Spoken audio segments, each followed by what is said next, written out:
আমার হাতে যে মাদারবোর্ডটি দেখতেছেন, এই মাদারবোর্ডটি হচ্ছে রিয়েলমি C25। তো এই মোবাইলটি প্রায় 10 মিনিটের মতো পানিতে থাকার পরেই তো মোবাইলের অবস্থা খুবই খারাপ। তো পাওয়ার আইসির এই দিক দিয়ে অনেকটাই ক্ষতিগ্রস্ত হয়েছে। তো হওয়ার পরে পাওয়ার আইসি চেঞ্জ করছি। এছাড়া ছোটোখাটো কিছু কম্পোনেন্ট ছিল, যে কম্পোনেন্টগুলোতে প্রবলেম ছিল।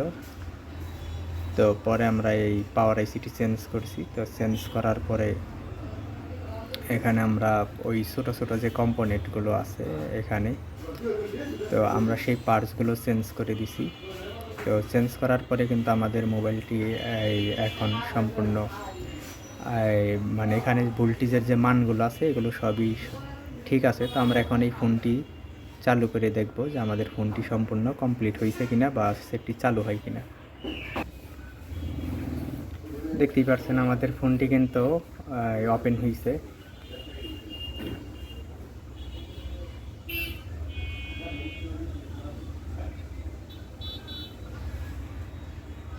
আসলে যে কোনো কাজই মানে এই অনেকটা পরিশ্রম করার পরে ফোন যদি চালু হয় তাহলে কিন্তু আসলে যে কাজ করে মানে প্রতিটা মেকারই মানে তার কাছে খুব ভালো লাগে যে না, ফোনটার পিছে যে শ্রম দেওয়া হয়েছে, আসলে শ্রমের বিনিময়ে যে ফোনটি চালু হয়েছে এইটি সবচেয়ে বড়ই।